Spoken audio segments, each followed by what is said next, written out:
버블이 된 경고가 아니라 대가들은 포트폴리오를 변경하고 있다. 변화를 사는 게 전 주식이라고 생각을 해요. 주도주 오마카세 고정 댓글 확인 부탁드립니다.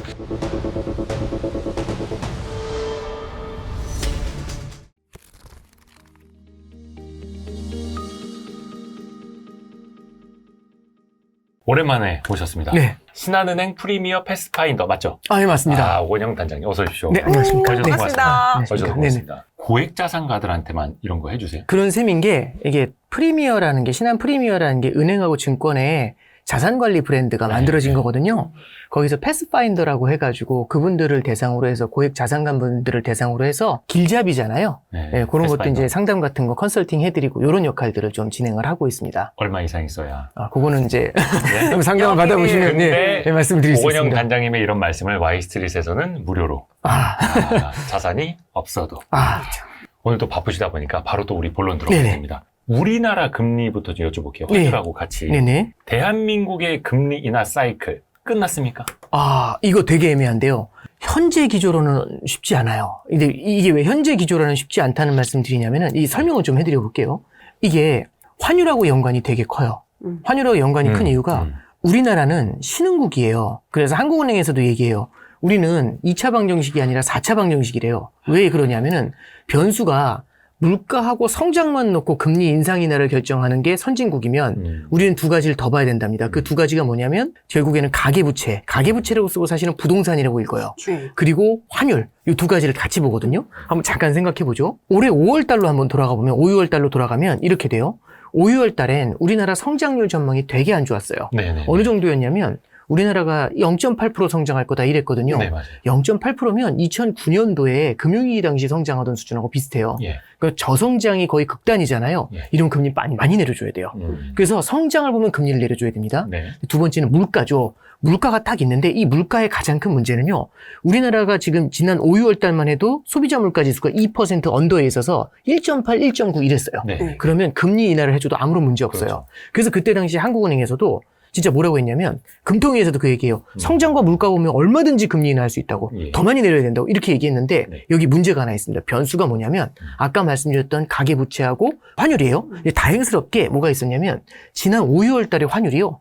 급전직하를 해가지고 1,350원 정도까지 내려왔었어요. 내려갔어요. 그럼 환율을 봐도 아 이건 금리 인하 해도 돼. 이런 생각할 수 있었거든요. 여기에 마지막이 가계부채인데 부동산. 이게 부동산 가격이 5, 6월 달에 많이 뛰었는데 아, 그럼에도 불구하고 627 대책이라는 게 나와요. 예. 627 대책은 6억 이상으로는 대출 안 해주겠다. 이걸 묶어버린 거거든요. 네네. 그러면서 6억 627 대책이 나온 다음에 7, 8월 달에는 주택시장이 좀 소강 상태에 들어가요. 가계부채 증가율도 떨어지게 되고 그럼 이거 딱 보면은 네 가지 조건이 다 파란 등이 들어온 거예요. 그럼 금리 인하 해도 되겠네. 그래서 실제로 시장에서 어떻게 봤냐면 8월 달에 인하를 하고 11월 달에 인하하고 하반기에만 2번을 더 인하할 수 있다. 이렇게 봤었어요. 네. 근데 문제가 뭐냐면 11월 달까지 못했는데 11월 달에 한번 스코어를 보죠. 첫 번째는요. 환율이 1,480원이에요. 이러면 여기다 대고 금리 인하하잖아요. 환율이 올라갈 거라는 기대가 부글부글한데 여기다 대고 금리 인하 잘못하면 위로 펑 튀어요. 그 두 번째는 가계부채도 그게 627 때 틀어막았다가 97 대책이라는 게 있었거든요. 네. 그 97 대책 이후에 시장에 공급 별거 없구만 하면서 부동산 시장이 또 뛰어 올랐거든요. 네네네. 그래서 10-15로 한 번 더 묶어요. 그런 다음에 지금 10-15로 묶었음에도 불구하고 지금 주택 가격이 소강 상태지 뛰어 올라간다는 느낌은 잘 안 줘요. 네. 그래서 가계부채에 대한 부담도 남아 있습니다. 그런데 이제 그러면은 가계부채하고 그 다음에 말씀드렸던 환율 쪽에서는 금리 인하를 할 수가 없잖아요. 네. 여기에 뭐가 있냐면 지금 소비자 물가 지수가 2.4예요. 2.3이에요. 이게 한국은행에서 그 얘기 하거든요. 환율이 지금 수준을 유지하면 내년에는요. 환율이 지금 수준을 유지돼서 내년까지 가면 소비자 물가 지수가 2%대 중반까지 올라온대요. 그렇죠. 그러면 금리 인하 할 수가 없어요. 그 다음 마지막으로 성장은 위험하지 않냐. 내년에 성장률 전망이 지금 한국은행에서 11월 달에 1.8로 찍어줬어요. 네. 그러면 사실 1.8이면 금리 인하가 시급하진 않아요. 애매하긴 한데 시급하진 않아요. 그러면 성장, 물가, 가계부채, 그 다음에 환율까지 네 가지 조건에서 지금 전부 다 빨간 등이 들어온 거예요. 예. 그래서 이 상황이 유지가 되잖아요. 그럼 금리 인하를 할 수 없어요. 자, 그러면 금리 인하 끝났냐? 여기서 변수가 하나 있습니다. 성장률 전망은 확확 꺾이진 않아요. 물가 전망도 사실 쉽게 잘 안 꺾이거든요. 네. 근데 여기서 또 가계부채라는 것도 사실 부동산 시장이 막 급등급락하거나 그러진 않잖아요. 네. 그래서 이쪽의 가능성도 적은데 만약에 환율이 지난 5월 달처럼 급전직하한다. 환율이 큰 폭으로 내려오잖아요. 만약에 외환시장이 빠르게 안정이 된다. 그러면 이 환율이 내려오는 것뿐만 아니라 환율이 내려오게 되면 우리나라 물가를 갖다가 안정시킬 수 있죠. 네. 그럼 금리 인하의 조건이 다시 파란등이 들어올 수 있어요. 그래서 제가 봤을 때는 조건은 가장 현실적, 가장 현실이라기보다는 그나마 현실적이다. 환율이 그렇게 많이 내려올 가능성이 높진 않지만 그나마 현실적인 거는 환율이 급격하게 빠르게 안정이 됐었을 때는 금리 인하의 조건이 다시 나타날 수가 있어요. 근데 그렇지 않다면 지금은 금리 인하를 조금은 한 발짝 멀리 서서 바라보는 게 조금 더 맞는 것 같아요. 그래서 끝났다라는 말을 하긴 그렇지만 그래서 한국은행에서도 금통위에서 3대 3이 나왔죠. 인하의 3, 그 다음에 동결의 3 나왔거든요. 그래서 인하 기조의 마지막이에요. 그래서 이렇게 보시면 됩니다. 한 번 더 할 수는 있는데 그 한 번을 더 하려면 환율이라는 조건이 필요해서 굉장히 빡빡하겠다. 그래서 신중하게 한 번 더 정도가 제 생각에는 내년 금통위에서의 키가 되지 않을까 싶어요. 그러니까 이게 환율이라는 게 네네. 금리 인하를 할 수 있는 배경이자 어떻게 보면 결과잖아요. 그렇죠. 환율 때문에 못 내리고 그렇죠. 환율이 잡히면 내릴 수 있고 그렇죠. 근데 이거는 모르는 거잖아요. 그렇죠. 그러니까 전제 조건이 되는 거죠. 그러니까 외환시장이 언제쯤 안정될 수 있는가가 되게 중요한 거예요. 그래서 외환시장이 만약 빠르게 안정이 되면 금리 인하에 청신호가 들어올 수 있죠. 근데 지금 아직까지는 외환시장이 빠르게 안정될 가능성을 갖다가 높이지는 못하고 있거든요.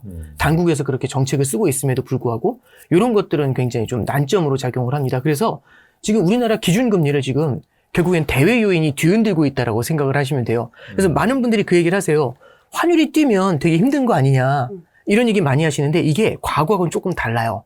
옛날에는 환율이 뛰면 나라 망한다로 되게 무서워했었잖아요. 네. 근데 지금은 그런 분위기는 아니거든요. 왜냐하면 우리나라가 지금 대외 순자산이 엄청나요. 1조 달러가 넘거든요. 그러니까 대외 순자산이라는 얘기는 결국에는 갖고 있는 자산에서 부채를 차감해도 순자산, 자산이 있는 거예요. 그래서 달러 자산을 가진 사람들이 있는 거거든요. 기업들도 달러 자산 많이 갖고 있고 해외 투자도 많이 했으면 해외에 있는 공장도 달러 자산이잖아요. 근데 이제 문제가 뭐냐면 이게 해외 순자산이 있는 상태에서 환율이 뛰잖아요. 네. 그럼 이 해외 순자산의 가치가 올라가게 돼요. 근데 이제 반대로 과거에는 해외 순채무였거든요. 대외 순채무국이었습니다. 그럼 달러 빚이 많은 상태에서 환율이 올라가면 죽는 거예요. 이러면은 국가의 디폴트 리스크가 커져요. 그렇죠. 그게 옛날이었거든요. 근데 지금은 순자산이 많잖아요. 그럼 환율이 올라도 빙긋 웃는 사람들이 있어요. 실제로 이 동영상 보시는 분들 중에 미국 주식 있는 분 있고, 그렇죠. 해외 채권 있는, 미국 채권 있는 분 있잖아요. 그분들 같은 경우는 미소 지으실 수 있죠. 환율이 뛰었을 땐, 그죠? 저희 같은 유튜버들. 그렇죠. 근데 이게, 그렇죠. 유튜브도 수익이 달러로 들어오니까. 근데 이게 무조건 미소 지을 수만은, 그럼 좋은 거 아니냐? 이건 또 아니에요. 왜냐하면, 아까 말씀드렸던 것처럼, 만약에 환율이 너무 높은 수준이 일어나면은 금리를 낮출 수가 없잖아요. 예. 금리를 낮추지 못하면 우리나라 성장을 갖다가 부양할 수 있는 하나의 카드가 사라지는 거죠. 그렇죠. 두 번째는 환율이 높아지게 되면은 그 자체로 수입 물가를 끌어올려 버리잖아요. 그러면은 우리나라 서민들 입장에서는 금리가 쉽게 안 낮아져요. 그럼 고금리라는 표현은 그렇지만 저금리로의 회귀가 쉽지가 않아요. 금리 부담이 있는 거고 물가 부담이 존재하는 거죠. 그럼 이거는 매크로 차원에서 굉장히 압박감이 들어올 수 있고요. 그리고 환율이 올랐을 때 타격을 받는 또 다른 층들도 있지 않습니까? 수입업체라든지 이런 쪽들 같은 경우도 힘들죠. 그래서 환율이 올라가는 것 자체가 옛날하고 다른 형태로 우리한테 부담을 주고 있다. 이렇게 정리할 수 있을 것 같아요. 더 K자 양극화되는 거죠. 그렇죠. 힘든 사람 더 힘들어지고. 그렇죠. 웃는 사람 더 빵긋 웃고. 그렇죠. 그러니까 환율이 있고 없고에 따라서 환율이 급등을 하니까 달러 자산이 있는 쪽, 그 다음에 환율이 올랐을 때 유리한 포지션을 가진 쪽은 매우 유리해지지만 나머지는 힘들어지는 그 K자 형태가 나타날 수가 있는 구조가 되죠. 그러면 환율을 좀 여쭤볼게요. 사실 이게 세상에서 제일 힘든 게 환율 전망 아닙니까? 그렇죠. 단장님한테 대놓고 네. 환율 어떻게 전망하시는지 여쭤보면 뭐라고 답을 하세요? 일단 저는요. 첫 번째는 지금 굉장히 많은 분들이 환율이 더 올라간다. 이 얘기를 하고 있어요. 기대효과 있죠. 예, 그렇죠. 근데 이게 저는 그 생각은 좀 들어요. 올해를 한번 돌아보면은요. 올해를 돌아보면 몇 개의 순간들이 있어요. 올해 1, 2월 달에 환율이 1,480원을 넘었어요. 근데 1,480원 넘을 때 트럼프가 딱 취임을 했거든요. 네. 그러면서 다들 뭐라고 했냐면 야, 이거 관세 제대로 때릴 거다. 그럼 이거 환율을 더 치솟는다. 트럼프가 관세 때리기도 전에 1,480원인데 관세 때리면 어떻게 되겠어? 이게 이슈였어요. 그러면 1,500 넘어야죠. 이론으로는 그렇거든요. 네. 근데 이때 당시 참 다행스러웠던 게 그때 당시엔 또 그게 뭐도 있었냐면 우리나라는 금리 많이 내린다고 했고 미국은 많이 못 내릴 것 같다고 했어요. 그럼 우리나라하고 미국하고 금리 차가 그때 거의 10년 국채 금리 기준으로 200bp 가까이 차이 났거든요. 그러면 이거는 환율이 더 올라가는 것밖에 안 되잖아요. 네네네. 근데 이제 6월 달에 어떤 일이 벌어지냐면 환율이 급전직하해서 1,350원까지 빠졌어요. 대선 직후에. 예, 그렇죠. 그래서 우리가 6월 달에 환율이 1,347원까지 빠졌었거든요. 그때 다들 뭐라고 했냐면 다들 이 얘기 했었어요. 이거 저도 질문 받을 때 그거였거든요. 플라자 합의를 아냐고. 맞아요. 마러라고 합의라는 얘기 나왔고 마러라고. 미란 보고서라고 네. 진짜 맞아요. 와 모든 사람이 미란 보고서 얘기할 때였어요. 네네네. 미란 보고서 뭔지 아냐고. 네. 트럼프는 달러 약세를 원해요. 네. 그래서 트럼프는 달러 약세를 원하는데 당연히 환율이 1,200원대 들어가야지. 이런 얘기가 되게 많았거든요. 1,347원에서는. 반년 사이에. 예, 기억나시죠? 네. 그럼 달러를 팔아야 되지 않겠습니까? 근데 지금 어떻게 되죠? 다시 1,480원으로 올라와 있죠. 지금은 어떻게 보고 있죠? 사람들이 시장을? 또 올라갈 거예요. 그렇죠. 이거는 답이 없다. 무조건 오른다. 그냥 그 방향대로 예, 그렇죠. 익숙해져 버리는. 그러니까 이게 올해 환율만 보면 정말 가운데 6월 달을 기점으로 두고 이런 정확하게 V가 나와요. 진짜 이렇게 환율이 나온 경우가 참 드물었거든요. 그래서 이제 저는 이게 단순히 이걸 펀더멘탈로 설명할 수가 있느냐. 펀더멘탈만 한번 볼게요. 지난 1월 달하고는 뭐가 다르냐면 일단 미국하고 우리나라 국채금리 차가요. 네. 미국이 10년짜리 국채금리가 지금 4.15예요. 근데 우리나라 10년 국채금리가 3.3 정도 되거든요. 그럼 둘의 양국 간의 금리 차가요. 아까 전처럼 200bp 이게 아니라 지금은 70, 80bp밖에 안 돼요. 많이 줄어들었어요. 한국하고 네, 우리 네, 미국하고 네. 금리 차가. 그러면 금리 차가 줄어들면 환율이 내려가야 되잖아요. 예. 미국 금리하고 옛날에 이만큼 벌어졌던 게 줄어들었으면 환율이 내려가야 되잖아요. 참고로 우리나라 경상수지 흑자가 사상 최고치예요. 그렇죠. 그럼 달러가 유입이 많이 되니까 환율이 내려가야 되잖아요. 그러지 않나요? 근데 옛날에 그 펀더멘털 요인이 안 통하죠, 잘. 그렇죠. 원화가 시장에 너무 많아서 그런 거 아닌가요? 너무 달러가 많이- 없어서. 그러니까 우리는 풀질 않으니. 우리 이제 그 생각도 좀 해야 될 것 같아요. 그러면은 이게 과연 환율에서 왜 이런 효과가 나타나고 있을까? 이런 생각을 한번 해볼 필요가 있거든요. 네. 근데 여러 가지가 있지만 저도 환율이 올라가는 요인들 이런 것들 저도 설명하러 다니고 그다음에 방송도 보고 뭐 그다음에 자료들도 보고 하는데 제 생각에는 여러 가지 펀더멘탈 요인이 있을 거예요. 근데 그 중에 하나가 뭐냐면 사람들의 마음속에 환율은 계속 오를 수밖에 없다는 기대가 굉장히 공고하게 자리 잡은 것 같아요. 네. 그럼 자 볼게요. 제가 집을 사야 돼요. 집을 사야 되는데 5년 후에 사야 돼요. 집이 이제 5년 후에 돈이 모이거든요. 그래서 5년 후에 집 사려고 해요. 네. 근데 지금 뉴스에 나와요. 계속 오를 거라고. 그러면 지금 사야 됩니까? 5년 후에 사야 됩니까? 지금 사야죠. 돈이 없는데 어떻게 삽니까? 했더니 빚내서 사야죠. 땡겨야죠. 그렇죠. 그러면 제가 빚을 내가지고 지금 집을 사야 돼요. 그죠? 근데 문제가 뭔지 아세요?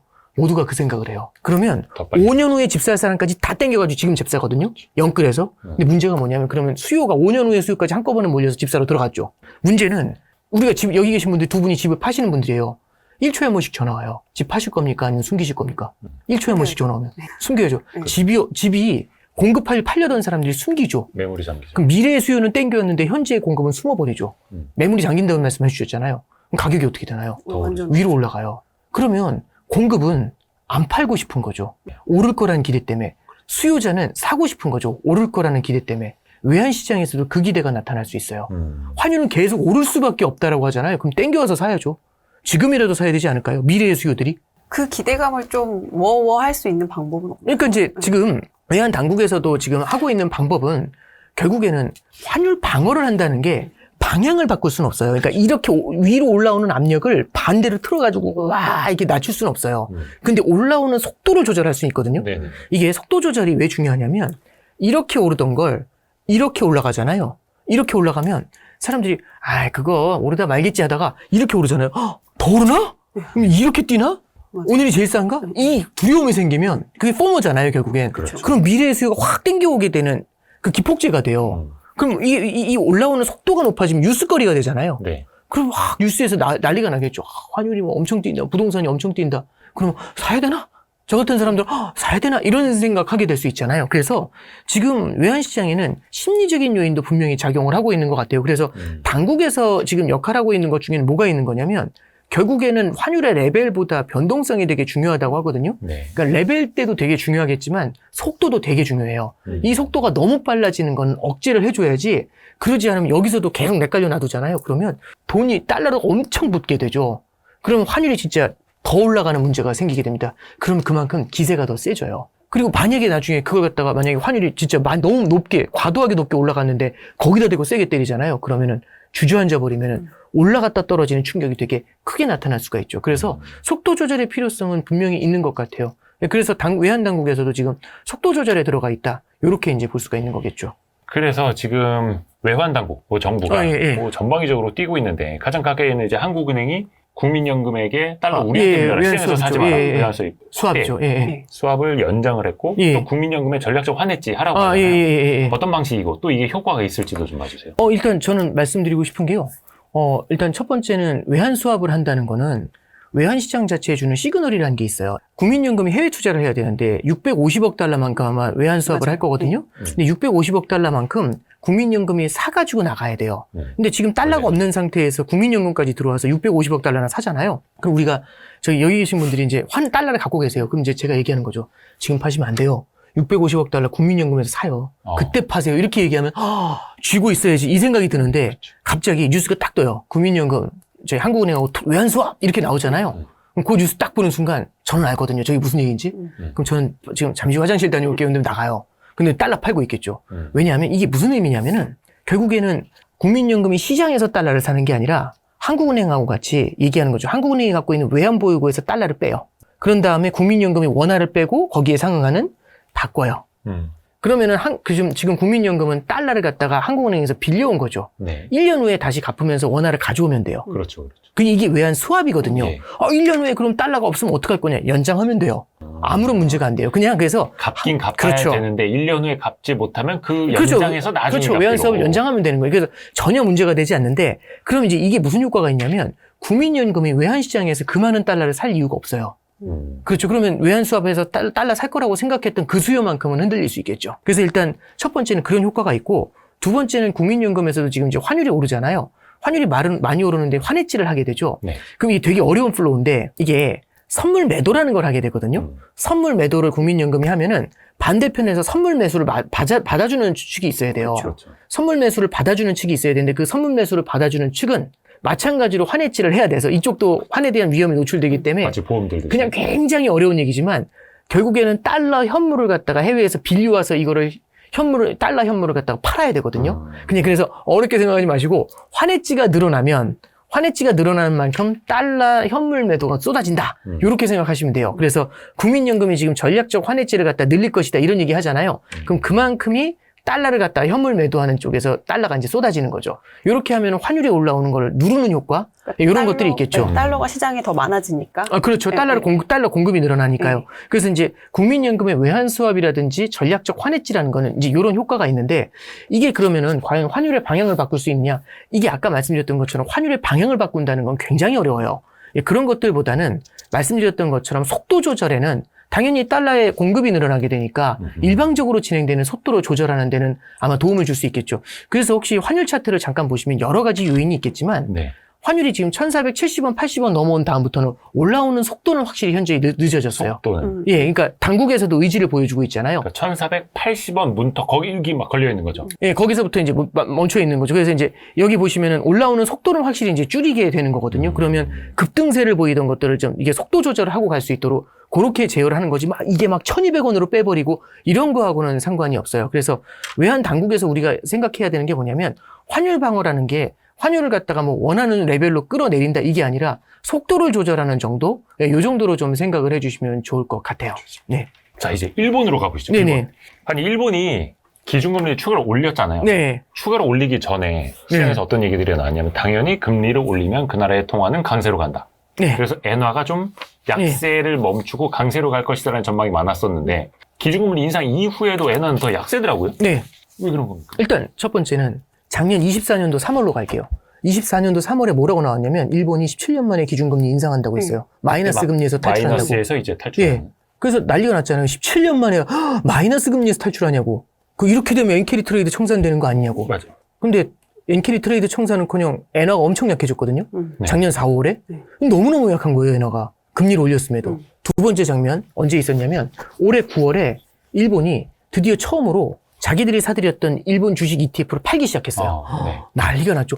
이거 일본 주식 ETF를 처음으로 파는 거라고. 큰일 나는 거라고. 그렇게 했었거든요.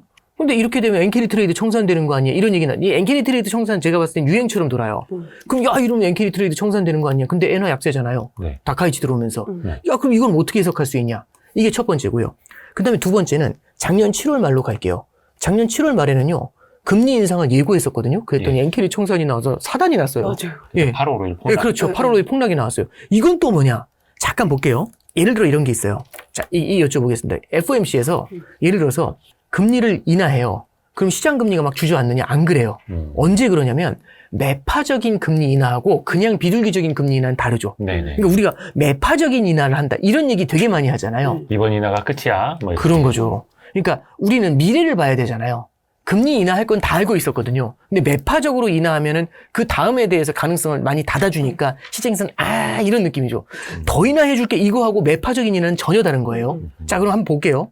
그러면 엔캐리 트레이드가 청산된다고 할 때 어떻게 조건값을 가져가냐면 첫 번째는 일본은 금리를 올리고 미국은 금리를 내리니까 이게 금리 차가 좁아지니까 엔캐리가 청산돼요. 이거거든요. 네. 근데 우리가 꼭 봐야 될 게 뭐냐면 그럼 일본이 금리를 올리잖아요. 그럼 어떤 금리 인상일까? 이걸 보셔야 돼요. 매파적 인상인가 비둘기적 인상인가 이것도 나올 수 있죠. 그럼 미국 같은 경우도 금리 인하를 할 때 어떤 식으로 인하하는 건지를 볼 필요가 있지 않을까요? 예. 그러면 위아래가 짜부가 돼서 이렇게 금리가 내려올 때 이 원인이 뭔지를 보는 게 되게 중요한 것 같아요. 네. 잠깐 다시 작년으로 돌아가 볼게요. 네. 작년 3월 달에 일본은행 총재가 금리를 올렸을 때 17년 만에 올렸을 때 뭐라고 했냐면 이거 큰 문제 아니고 혹시라도 금리 인상에서 문제가 생기면 우리가 국채 매입해서 다 낮춰줄 거고 시장 조치하겠다. 절대 걱정하지 말고 안 아파요. 그러니까 약간 간호사가 이제 주사 놓을 때 안 아파 이런 거 있잖아요. 그런 느낌 주는 거예요. 그래서 괜찮죠? 안 아프죠? 이렇게 얘기하는 거예요. 어쩔 수 없는 거예요. 주사 한 대 맞고 가야죠. 이런 느낌 줘요. 그러니까 시장이 별거 없구만. 이거였거든요. 올해 9월에도 ETF 팔고 그랬잖아요. 예. 그때 딱 나왔던 얘기가 이제 ETF를 팝니까? 그랬더니 일본 우에다 총재가 뭐라고 하냐면 이거 사실 많이 안 파는 거고 다 팔려면 100년 걸려요. 이런 얘기를 해요. 이런 얘기 굳이 할 필요 없어요. 100년 걸린다고 얘기한다는 얘기는 내가 쓴 정책에 대해서 효과가 없어지라고 하는 얘기잖아요. 시장에서 그 마음속을 읽거든요. 그런 식으로까지 얘기할 필요 없는데 100년 걸린다고 하니까 이렇게 되죠. 그러니까 이게 작년 7월은 뭐였습니까? 3, 4월 달에 금리 인상했는데도 엔화가 너무 약했죠. 그랬더니 기시다 정권이 위험해져요. 왜? 엔약세 때문에 물가가 올라서. 네네네. 그래서 기시다가 작년도 5월 8일 날 어버이날 전날 우에다를 불러가지고 회담을 해요. 거기서 무슨 회담이 나왔는지는 한 달 뒤에 나오거든요. 환율 갖고 장난치지 말라고. 그래서 N 강세 만드는 걸로 합의를 하거든요. 그래서 N 강세 만들려면 금리 올려야 되는데 웬만큼 올려서는 답이 안 나와요. 괜찮아 하면서 올리면 안 돼요. 그래서 이악 물고 올리거든요. 그래서 그해 7월에 작년 7월 말에 뭐라고 했냐면 금리 인상이 이제 제대로 간다 이렇게 얘기해요. 그랬더니 기자가 물어봐요.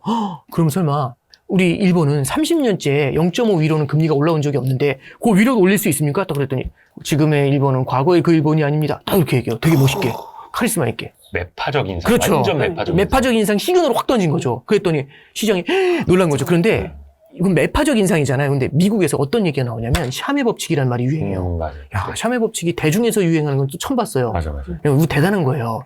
근데 샤메 법칙 유행하면서 경기 침체가 온대요. 경기 침체가 오면 그럼 연준이 금리 인하를 할 때 자기들이 컨트롤하는 게 아니에요. 이만큼만 인하할까? 이게 아니에요. 지금은 보험적 금리 인하거든요. 그러면 한 번, 두 번, 한 번 더 할까? 이 정도지. 그렇죠. 경기 침체가 오면 확 잡아내려야 돼요. 그러면 경기 침체가 오고 있고 여기서는 매파적으로 인상을 하면 양쪽이 짜부가 세게 되잖아요. 그럼 어떻게 될까요? 이게 엔캐리 청산이에요. 네. 그래서 그렇게 난리가 났었죠. 그렇죠. 그 사단이 난 거예요. 근데 이제 지금의 흐름을 잠깐 보면은 일단 첫 번째는 일본은 금리 인상을 했는데 우에다도 굉장히 교과서적인 코멘트를 썼어요. 근데 제가 좀 이렇게 내용들을 읽기에는 뭐 이렇게 너무 달래주는 정도는 아니었는데 네네네. 어쨌든 약간 추가 금리 인상까지도 얘기하는 거 아니야? 라는 기대를 시장은 했었던 것 같아요. 근데 그 정도까지는 강하게 얘기하진 않았거든요. 그래서 제가 봤을 땐 그냥 마일드한 정도? 그냥 교과서적인 금리 인상? 그 정도였던 것 같아요. 매파다 비둘기파다 이런 얘기 하긴 좀 애매하고. 약간 중립? 예. 근데 이제 미국은 금리 내리잖아요. 미국 금리 인하하는 건 지금 보면 보험적 금리 인하하고 있죠. 지금 미국이 경기 침체라는 얘기는 잘 안 하거든요. 요즘에 안 나오고. 예. 그러면은 요거는 약간 금리가 내려온 짜부가 되는 원인이 약간 다르죠. 그럼 이런 것들은 엔캐리 트레이드 청산하고는 조금은 벗어날 수 있어요. 야, 그러면 엔캐리 청산은 없는 거네. 근데 제가 조건을 말씀드렸잖아요. 어떤 조건에서 이게 짜부가 되는지.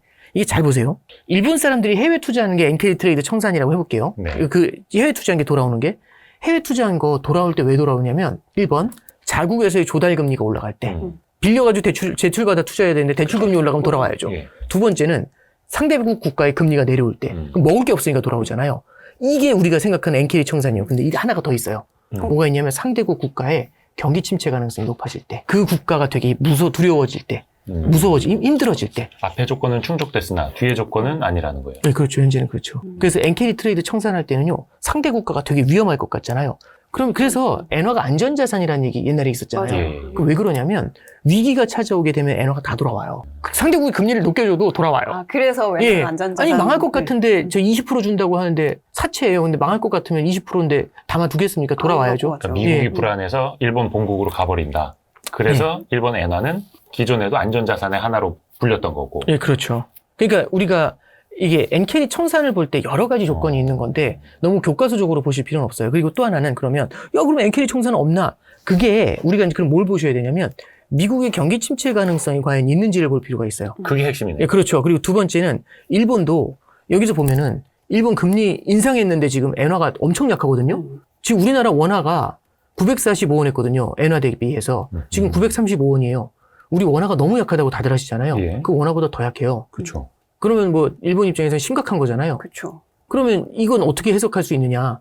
그럼 일본 같은 경우도 그래서 금리 인상을 했음에도 엔화가 너무 약해지니까 지금 가타야마 재무상이 나와가지고 이거 엔화에 쏠림이 있다고 가만두지 않겠다고 이 얘기 하거든요. 이 얘기 하고 있거든요. 지금과 예, 같은 엔화 약세가 지속이 되는 건 현재 일본 당국도 부담스럽죠. 좋지 않은 거죠. 그래서 이렇게 보시면 돼요. 옛날에는 저도 잘 몰랐는데 이게 되게 심리 게임이 되게 커요. 그런 거. 중앙은행이 어떻게 컨트롤하냐의 문제인데 중앙은행이 약간 호구 잡히잖아요. 그럼 말을 해도 끌려다니죠. 말귀를 안 들어요. 네. 그냥 말귀를 못 알아듣는다는 보다 무시해요. 네. 금리 인상한다? 그러면 아이고 해봐요.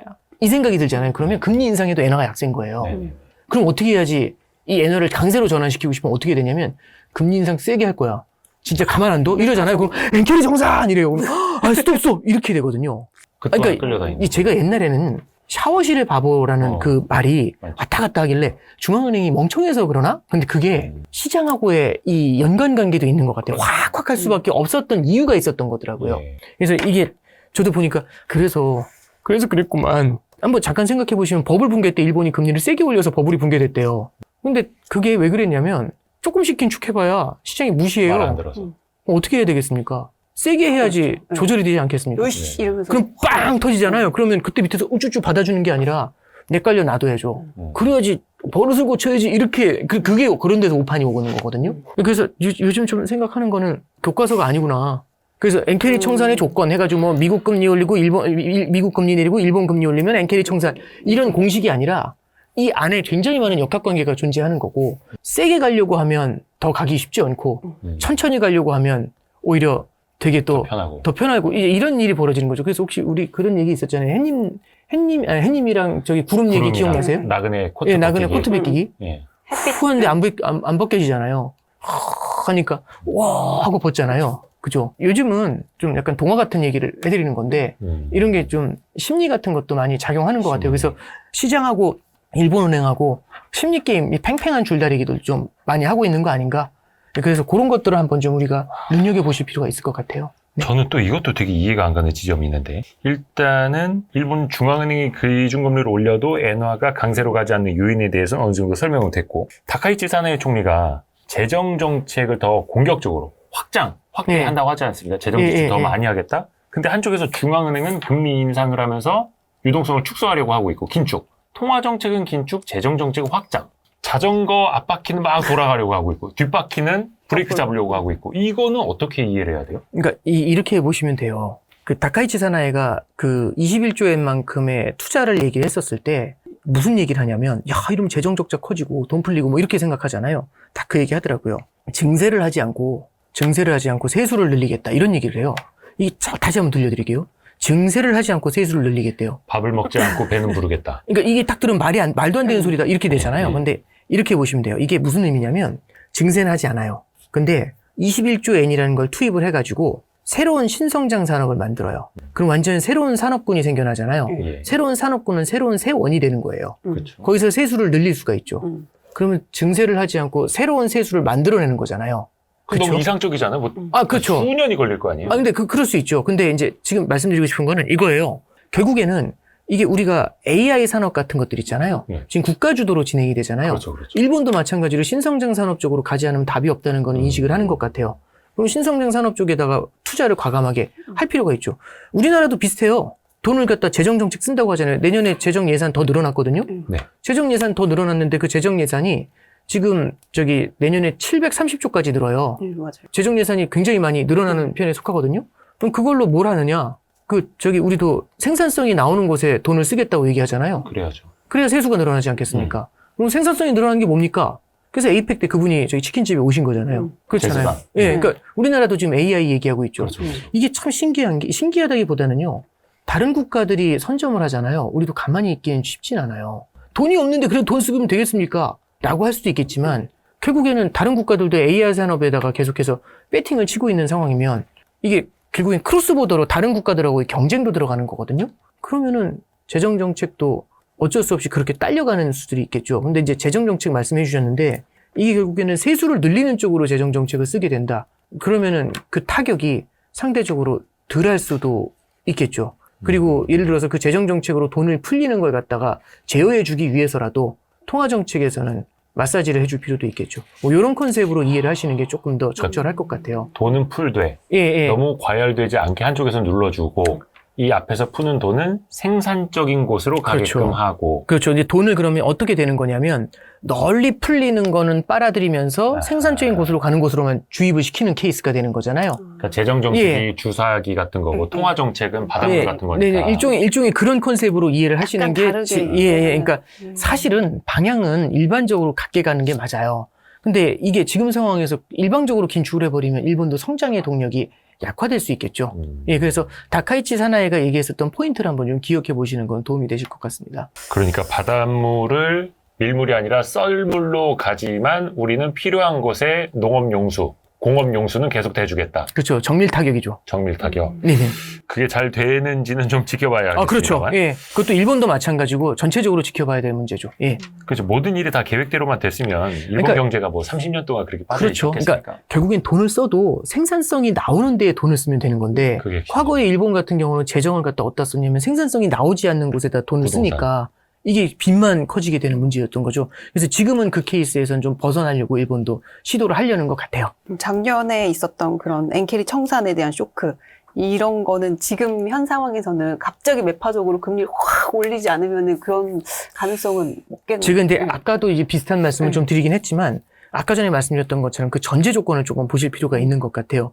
첫 번째는 미국에서 과연 경기 침체의 가능성이 부각이 되는지 그게 요거 그렇죠. 경기 침체의 가능성이 부각이 돼서 답도 없이 금리를 내려야 된다.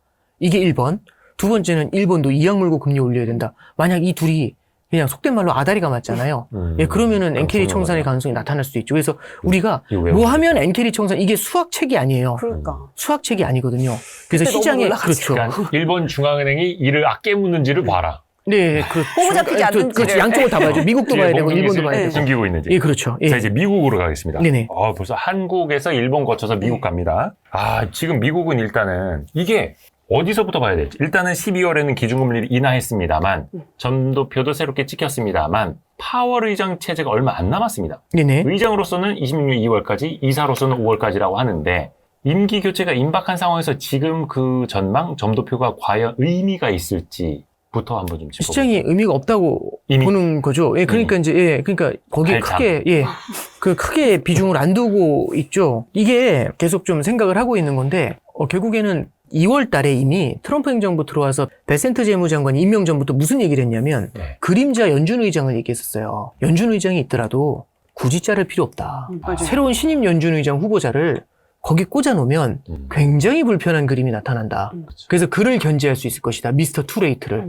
그게 이제 베센트 재무장관의 그림자 연준 의장 주장이었거든요. 지금 사실 파월 의장의 레임덕은 이미 어느 정도는 진행이 된 것 같아요. 레임덕. 예, 그죠? 예. 그래서 사실 시장이 그 점도표에 큰 기대를 걸거나 뭐 이렇게 크게 신경을 쓰지는 않는 모습이라서 저는 그래서 점도표에 너무 신경 쓰는 것보다는요. 오히려 이제 파월 의장 이후의 리더십에 대해서 시장은 새롭게 평가를 하고 싶어 한다. 이렇게 생각을 해요. 일단 누가 연준 의장이 될지 모르지만 오늘 보니까 다시 케빈 해시스로 다시 올라왔더라고요. 아니, 둘 다 케빈인데, 네네. 케빈 해시냐, 케빈 워시냐, 워시 아니면 해시 둘 중에 하나인데, 예. 하여튼 케빈이 되겠죠. 네, 그렇죠. 그러니까 케빈이 될 가능성이 현재는 높고, 근데 케빈이 될 가능성은 100%. 근데 해시냐, 워시냐. 깜짝 월러일 수도 있어요. 깜짝 월러, 크리스토퍼 아예? 월러. 네. 예, 지금 깜짝 월러일 수도 있어요. 그 사람 삐져가지고, 예. 금리나 그렇게 생각보다 많이 필요 없다고 막 하고 돌아다니던데. 근데 이제 이게, 저도 좀 생각하는 게, 이게 한번 잠깐 생각해 보시죠. 네. 그러니까 이제, 누가 되느냐를 일단 떠나서, 또 누가 되든지 간에, 이거잖아요, 이 시장은. 케빈 시리즈가 될 거고, 네. 트럼프의 말을 듣고서 금리를 팍팍 인하해 줄 거고, 그럼 내년에 돈이 풀려 나와서, 어마어마한 이제 자산 시장에 급등이 나타날 거고, 이런 생각들 되게 많이 하잖아요. 근데 잠깐 한번 이렇게 생각해 보시죠. 근데 트럼프가 얘기하는 대로 연준이 움직일 수 있다라고 하면, 파월 의장을 이미 7월, 6월에 잘랐어야 되지 않아요? 그거는 근데 중앙은행의 독립성 문제라든지. 그렇죠. 예. 그래서 못 잘랐죠. 예. 그리고 중간에 저기 그 공사장에 갔을 공사장 때도 가서 예산 이상하게 쓴다. 그렇죠. 과감하게 얘기하거나 그러지는 못하잖아요. 그렇죠? 그러니까 이제 말씀드리고 싶은 거는 지금 파월 의장이 있는데 쉽게 못 자르지 않습니까? 왜 못 잘라요? 라고 하니까 연준의 독립성이라는 걸 건드리게 되면은 혹시라도 물가가 튀어오르고 기대 인플레이션이 커지면서 그렇죠, 물가가 그렇죠. 튀어오르거나 금리가 뛸 수 있어요. 그래서 연준의 독립성을 건드리는 걸 무서워하는 거예요. 파월을 무서워하는 게 아니에요. 그럼 잠깐 여쭤볼게요. 그럼 내년에 새로운 연준 의장 왔는데 트럼프가 매번 금리 인하해. 이렇게 얘기하면 독립성 건드리는 거 아니에요? 근데 말은 안 하고 문자 하겠죠. 야, 외부인 얘기하지 그러니까 말고 친한 이제 알아서 그러니까 이제 보시죠. 눈빛만 봐도. 케빈 해시지 들어오게 되면 시장에서 뭐라고 할까요? 설마 문자 보내겠어? 이럴까요? 아니면 문자 보내겠지? 이럴까요? 당연히. 당연히. 보내겠지. 그러니까 척하면 착. 케빈 해시지 원래 된다고 했다가 워시로 갑자기 바뀌었던 이유 중에 하나가 분위기가 뭐라고 했냐면 트럼프랑 너무 친해요. 이 말 했거든요. 맞아요. 네. 그럼 무슨 얘기냐면은 독립성에 대한 우려가 있는 거죠.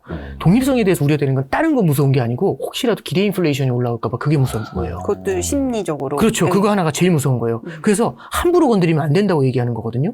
그래서 지금 보시면은 연준 의장 임명이 생각보다 느려요. 뭐 저기 올해 여름 버전으로 봤을 때는 10월이면은 임명되고 내년에 저기 최대한 빠르게 자르고 뭐 이런 느낌이었잖아요. 지금 그러진 않잖아요. 그리고 파월 의장도 아마 1, 2분기까지는 남아 있을 것 같거든요. 이사로서. 그렇죠. 이사로서 남든지 의장으로 어쨌든 의장 임기는 채울 것 같아요. 예. 그럼 의장 임기를 채운다는 것에 이제 의미가 뭔지를 잠깐 생각을 해보면 지금 이제 1월 달이면 누가 나와야 되냐면 스티브 마이런 있죠. 마이런이 1월까지일 거예요. 네. 임기가 연준 이사로서 임기가. 그럼 임시? 그렇죠. 임시 이사거든요. 그래서 1월까지예요. 그럼 그 사람이 나오잖아요. 그 사람이 나오면 거기 공석이냐? 지금 신임 연준 의장이 거기 들어갈 수 있어. 이런 얘기 하거든요. 미리 이사로서. 예, 그러면 여기 제가 지금 연준 의장이고 제 옆에 새로운 연준 의장이 앉아 있어요. 저는 의장이고 이쪽은 이사예요. 그렇죠. 여기 이제 우리 저기 위원들이세요. 예. 제가 보일까요? 여기가 보이실까요? 그렇죠. 새로운 사람이 보이죠. 갈참은 눈에 안 띄죠. 그렇죠. 그러니까 이제 약간 은근 레인더, 은근 독립성? 뭐라고 표현해야 되죠? 그러니까 이게 생각하는 것처럼 독립성을 막 잡아 흔들기는 누가 들어와도 쉽지는 않아요. 그만큼 눈치 보는 거예요. 그래서 만약에 진짜 금리 인하를 마구잡이로 할 거잖아요. 그럼 해시를 바로 임명했겠죠. 그리고 지금 나가라고 했을 수도 있죠. 근데 그렇게 못 하잖아요.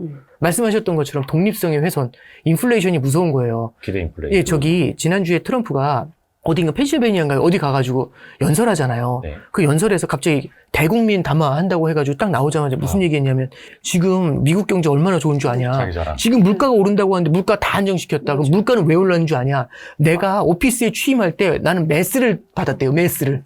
그 메스는 누가 줬냐면 바이든이라고. 바이든이 다 망쳐놓은 거 내가 다 해놨다고. 그래서 물가 오른 것도 그쪽이라고. 이렇게 얘기하거든요. 그럼 그 얘기를 왜 지금 할까?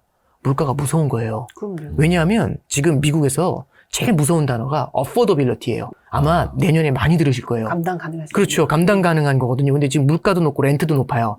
그럼 affordability를 주장해가지고 지금 선거를 뒤집었던 사람이 조란 맘단이에요. 맘단이. 조란 맘단이 그 직접 불렀잖아요. 그리고 네. 그 연설에서 뭐라고 하냐면 끝에 이 얘기를 해요. affordability라는 단어는 조 바이든 때문이라고. 이 얘기를 하거든요. 지금 문제가 뭐냐면 마이애미에서 저기 트럼프가 28년 만에 공화당이 졌어요. 그렇잖아요. 그리고 그 앞에서도 뉴욕도 그렇지만은 다른 데 선거도 번번이 패하고 있거든요. 내년 11월에 중간선거예요. 그럼 내년 11월에 중간선거가 잘 되려면 뭘 잡아야 될까요? 물가를 잡아야죠. 저는 물가 잡아야 된다고 생각합니다. 음. 그럼 거기다 대고 연준의 독립성을 흔들어가지고 물가가 튀어 올라갈 수 있다? 이러면은 신중해야 될까요? 아니면 속도에 대해서 고민을 해야 될까요? 그래서 케빈 애시한테도 인터뷰를 해요. 당신 저기 트럼프 친해가지고 독립성 훼손될 수도 있다는데 어떻게 생각해? 이렇게 물어봤더니 트럼프가 내가 연준 의장이 되더라도 트럼프가 건드릴 수 없다. 이 얘기를 해요. 에이 형식적이겠네. 그러지 않아요. 그리고 또 무슨 얘기하냐면 지금 소비자 물가 지수가 2.5 오르는데 이게 만약 4 이렇게 오르면 금리 인하 못하는 거다. 그렇게 얘기를 해요. 이거는 그러니까 우리가 생각하는 것처럼 이게 결국에는 간단치가 않네요. 간단치가 않은 네. 거죠. 그러니까 굉장히 복합적인. 그래서 만약에 물가가 진짜 안정이 될 수 있다면 고액기가 가능해질 수가 있어요. 막금리 인하하는 게. 근데 그게 물가가 쉽지가 않잖아요. 그러면은 골치 아픈 변수가 될 수가 있어요. 그래서 그걸 항상 신경을 써야 될 겁니다. 그러면 미국 연준이 금리 인하를 하더라도 약간 매파적인 인하? 이렇게 스텝 바이 스텝? 예를 들어서 지금 트럼프가 미국의 기준금리 1%까지 내려야 한다라고 계속 이야기를 하고 있는데 네.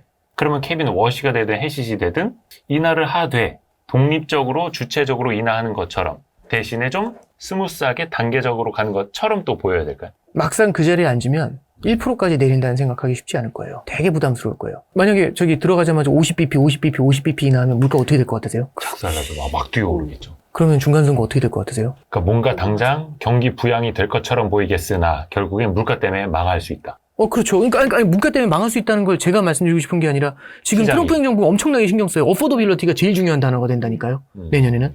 근데 이제 그 베센트 재무장관 같은 사람들, 캐비넷도 그렇고 어떤 생각하냐면 이 양반들 공급주의자예요. 공급 쪽에 혁명이 일어나면 된다는 생각을 하는데 이 사람들이 얘기하는 게 90년대를 기억해봐라 이렇게 얘기합니다.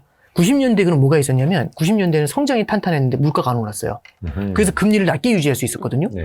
이게 가능해? 성장이 탄탄하면 수요가 늘어나니까 물가가 올라야 되잖아요. 그렇죠. 뭐가 있었냐면 90년대엔 생산성 혁명이 있었어요. 생산성이 너무 좋았거든요.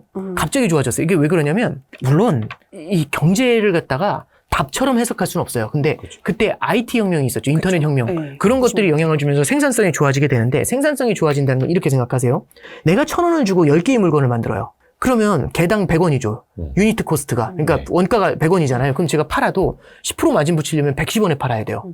그럼 여러분들이 110원에 사셔야 되거든요. 근데 제가 신기술 그리고 분업의 원리 막 이런 거 도입해가지고 경영을 너무 잘해서 갑자기 이 생산 라인이 좋아졌죠. 그래서 이제 1,000원 주고 1,000원만 투입하면 100개를 만들어요. 그럼 개당 코스트가 10원이죠. 원가가. 그럼 110원에 팔면은 떼돈 버는 거죠. 그렇죠. 10원짜리. 그렇죠. 야, 그러면 저는 야, 떼돈 버네? 이렇게 되는 거잖아요. 그럼 그렇게 하면 안 되죠. 그럼 어떻게 해야 되냐면 가격을 낮춰줘야죠. 그래서 20원에 팔아요. 그래도 전 더블이죠. 맞지 않아요?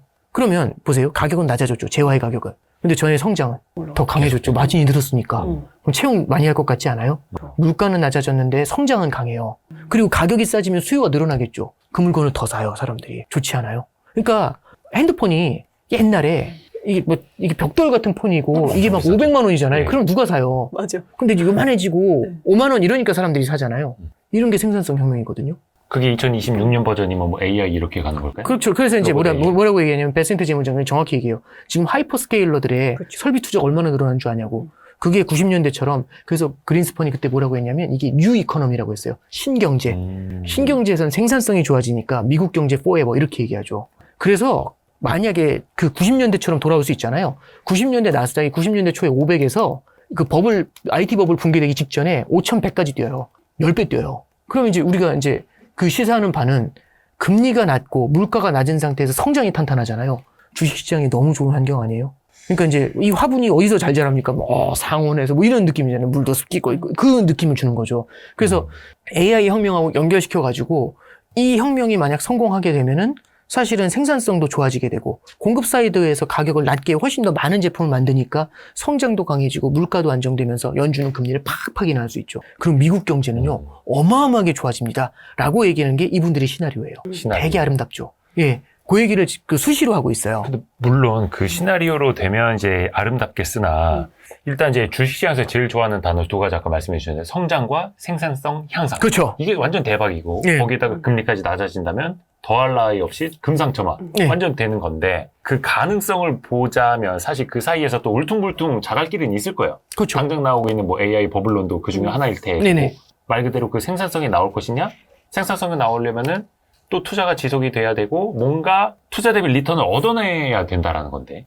그렇죠. 그러니까 이게 근데 제가 뭐 저기 AI 쪽을 뭐 저기 그 산업군을 보거나 그 대차대조표 분석하고는 그러진 않으니까 이렇게만 말씀드릴게요. 제가 이제 이 생산성을 왜 물고 들어왔냐면 우리가 AI의 설비 투자가 늘어나서 AI 혁명이 일어난다는 건 그걸 딱 보면 우리 무슨 생각이냐면 주가 오르네 이렇게 생각하잖아요. 근데 주가 오르는 것도 있지만 뭐도 있냐면 탄탄한 성장과 함께 안정적인 물가와 안정적인 저금리가 나온다는 얘기예요. 그래서 매크로를 흔들어 놓는 거예요. 그래서 항상 킬러 애플리케이션이 만드는 혁명이 있죠.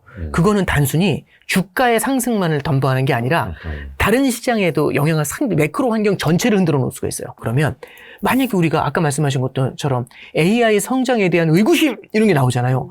이게 생산성 끌어올리는데 의구심 이렇게 나오잖아요. 그럼 주가 흔들리겠네. 조정받나? 이것만 생각할 수 있지만 저희 같이 매크로 보는 사람들은 어떤 생각할까요? 그러면 생산성 혁명이 힘들어지는 거잖아요.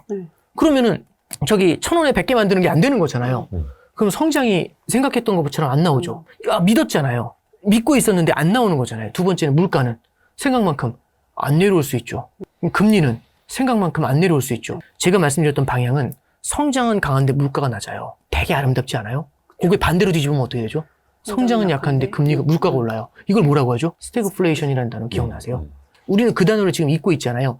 그래서 AI의 생산성 혁명하고 스태그플레이션 이슈하고도 연결이 돼요. 이게 참 드문 케이스인데 우리 평생 본 적이 없었던 새로운 애플리케이션이 등장했죠. 새로운 킬러 앱의 등장이라는 거, 신기술의 등장이라는 게 매크로로 흔들어 놓을 때가 있어요. 그래서 저도 굉장히 눈여겨보고 있는 그런 케이스입니다. 그래서 우리가 내년의 시장을 바라볼 때 이미 이제 올해는 거의 뭐 끝난 거잖아요. 그죠? 예. 그래서 이제 우리가 내년의 시장을 바라볼 때 말씀드렸던 것처럼 단순히 AI라는 게 주가하고만 연결되어 있는 게 아니라 미국 전체의 생산성 그리고 미국의 압도적인 성장 이런 걸 담보하는 거죠. 만약에 생산성 혁명이 일어나서 미국이 압도적인 성장을 하잖아요. 그럼 금리를 낮춰도 달러가 세요. 미국 경제 너무 좋잖아요. 그렇죠. 그럼 금리를 낮춰도 달러가 세요. 90년대 보면은 달러가 엄청 셌고요. 90년대 핵심이 뭐냐면 팍스 아메리카나예요. 맞아요. 예, 다우존스가 그때 10,000포인트를 넘거든요. 근데 이제 그 닷컴 버블 붕괴된 이후에는 팍스 시니카로 바뀌었죠.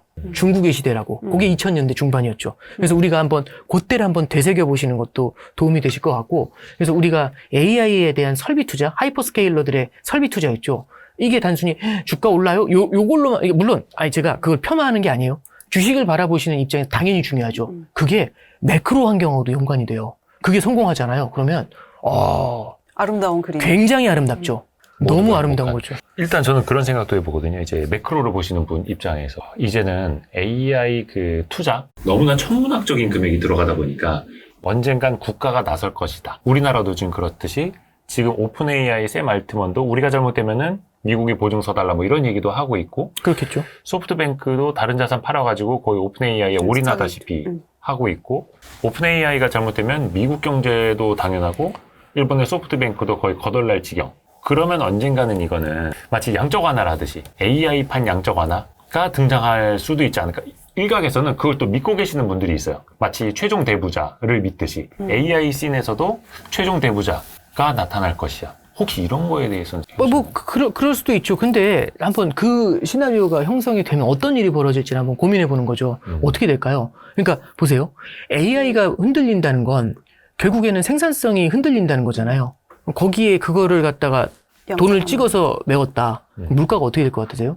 뛸 수밖에 없죠. 뛸것 같은데. 그러니까 생산성 혁명이 흔들리는 상태에서 그 돈을 뿌리는 거잖아요. 그러면 인플레이션 압력이 높아질 수가 있죠. 생산성은 별로 안 올라오는데 돈만 늘어나니. 그러니까 성장할 그럴 거라는 수 기대가 있죠. 없는 상황에서. 예, 그리고 그거는 달러의 약세하고도 연관이 될 수도 있죠. 그러니까 저는 그런 것 같아요. 그러니까 AI 혁명이라는 게 매크로 차원에서 주는 함의가 굉장히 크다고 봐요. 저도 뭐 그 방금 전에 말씀해 주신 시나리오도 그런 원오브 중에 하나잖아요. 그렇게 된다는 게 아니라 그럴 수도 있다라는 질문을 한번 주신 거잖아요. 그래서 이제 그렇게 가게 됐었을 때는 그렇게 할 수 있죠.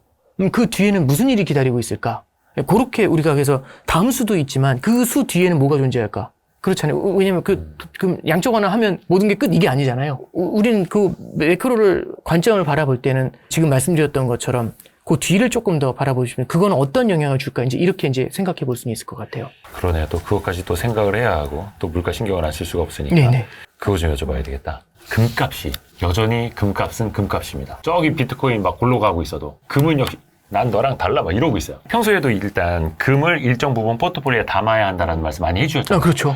그게 지금 가격에서도 온스당 4,300 몇십 달러일 때도 마찬가지입니까? 예, 저는 그렇게 생각합니다. 결국에는 굉장히 직관적으로 생각해서 첫 번째는 금이 다른 자산들하고 상관관계가 낮다라는 것에 주목을 하실 필요가 있고요. 두 번째는 우리나라 사람들 입장에서는 금을 투자하는 거는 자연스럽게 달러 자산을 사는 효과도 생겨요. 왜냐하면 달러를 사서 금을 사는 거거든요. 원화 표시로 금 가격이라는 건 달러 환율하고도 연관이 되니까. 그리고 이제 세 번째는 이 금이라는 거는 결국에는 종이화폐를 얼마나 많이 찍느냐의 문제인 것 같아요. 근데 저는 이 종이화폐는 언제 찍냐면 부채의 문제가 굉장히 커졌을 때 찍어요. 막 찍진 않거든요. 그러면은 부채의 문제가 커질 때는 언제냐? 결국에는 경기 침체가 찾아와서 어쩔 수 없이 돈을 찍어 뿌려야 될 때, 이럴 땐 금 가격이 아까 전에 말씀하셨던 그런 시나리오에서는 금 가격이 눈을 뜰 수가 있거든요. 그럼 이제 우리가 긴 호흡으로 보는 거죠.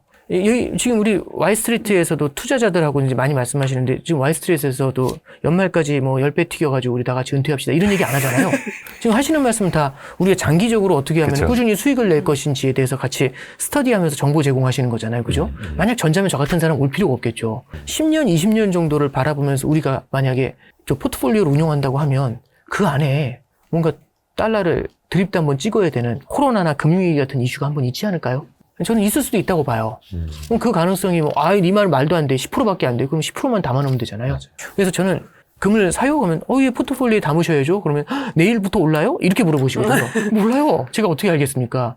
근데 이제, 그러니까 올라요가 아니라 몰라요라고 했어요. 발음이 정확해야 되는데.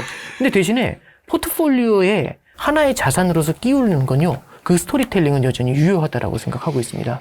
근데 이제 자산 배분 관점에서 금을 본인의 성향에 따라서 아니면 본인이 생각하는 경기 침체 가능성만큼 담으면 된다는 이제 조언 많이 네네. 해주셨는데 언젠가는 금이 지금 원체 많이 올랐으니까 요거 조금 덜어서 다른 위험 자산을 담는 요 리밸런싱 시점이 있을 수도 있잖아요. 그건 물론이죠. 그거는 리밸런싱의 시점은요, 제가 봤을 땐 타이밍 잡아서 합니다. 이거는 전 넌센스인 것 같아요. 그러니까 여러 개의 자산 중에서 어떤 게 고점인지 어떻게 알아요? 한 자산의 고점, 저점도 판단하기 힘든데. 그래서 저는 정기 리밸런싱 하시는 분들 계시잖아요. 예를 들어서 6개월에 한 번씩 하신다. 이런 분들. 근데 요즘은 너무 리밸런싱을 너무 데일리로 하시는데요. 그러니까 좀 그거는 데일리가 좀, 정기예요. 그러니까 저는 그건 잘 모르겠습니다. 그러니까 좋다 안 좋다라는 말씀 드리긴 그렇고요. 너무 자주 하시는 거는 뭐랄까요? 싹이 올라올 때마다 계속 잘라놓는 거잖아요. 좀 꽃도 피고 좀 열매도 맺고 그러야 되는데, 그래서 6개월 정도. 그러니까 그럼 왜 6개월입니까? 근거는 없어요. 그냥. 근데 이제 그 정도 텀은 좀 두면서, 그러면서 예를 들어서 금이 올해 엄청 뛰었으면, 예를 들어 5% 담아놓은 게 지금 포트폴리오에 제 생각에는 올해 다른 자산보다 많이 올랐기 때문에 7, 8% 될 거예요. 그럼 3% 잘라가지고 딴 데 붙이면 되죠. 이런 게 리밸런싱이죠. 리밸런싱은 당연히 하셔야죠. 지금 아마 자산 배분을 그런 식으로 철저하게 하셨으면 금의 비중이 많이 높아져 있을 테니 네네. 뭐 한 10% 담으신 분들도 모르겠다. 근데 또 미국 증시도 올라오고 근데 좀 금 올라오고 가격의 해서. 상승폭이 더 컸어요. 미국 상승폭. 증시보다도. 그러니까 퍼센티지는 올라왔을 거예요, 분명히. 포트폴리오 내에. 예를 들어서 그게 13%가 됐다. 네. 그러면 올라간 3%포인트만큼 덜어내서 그렇죠. 다른 자산 다른 쪽에다 퍼뜨리는 거죠. 요즘 그 엑셀로 다 계산 충분히 하시잖아요. 그냥 몇 프로씩 하면 돼. 근데 그거 요즘에 챗 GPT한테 물어봐도 아니 그냥 알려주죠. 네. 이거 좋은 말씀 해주셨는데 그렇게도 가능하고, 근데 이제 그렇게 꼭 안 하시더라고요. 어려워요, 그러니까 어렵죠. 근데 이게 사실 금도 사실은 시세 차익 보려고 들어가거든요. 우리나라 사람들은. 순방이지, 금도. 저도 이제 지금 포트폴리오 운용을 말씀드렸지만 그냥 흉내 내는 정도 하시면은 괜찮지 않나 싶어요. 그러니까 우리가 기관 투자자가 아니지 않습니까? 기관 투자자들은 그런 비율을 많이 지키는데 개인 투자자들 같은 경우는 그냥 어느 정도는, 그러니까 한쪽으로 크게 쏠리는 것들, 올라간다고 계속 내깔려 놔두고 이런 것들보다는 조금씩 조정해주는 것들, 우리가 잔머리 치는 것처럼 이렇게 머리 좀 튜닝 같은, 다듬는? 그렇죠, 다듬는. 그 말이 떠오르질 않아요. 아. 그런 느낌으로 좀 움직여 보시면 어떤가 싶습니다. 네. 역시 명쾌합니다. 명쾌합니다. 아쉽지만 벌써 보내드릴 시간이 돼가지고 더 해야 되는데. 그러게요. 오건영 시간 단장님 너무 몇 달을 빨라요. 기다렸는데. 하여튼 그 다음번 출연은 저희가 미리미리 좀 예약을 하겠습니다. 알겠습니다. 머리 다듬으러 갈 때 요즘에 다 예약해야 되거든요. 그렇죠. 네. 알겠습니다. 신한은행 프리미어 패스파인더 오건영 단장님 고맙습니다. 네, 감사합니다. 감사합니다. 고생하셨습니다. 고생하셨습니다. 감사합니다. 고맙습니다. 네, 고맙습니다. 감사합니다. 네.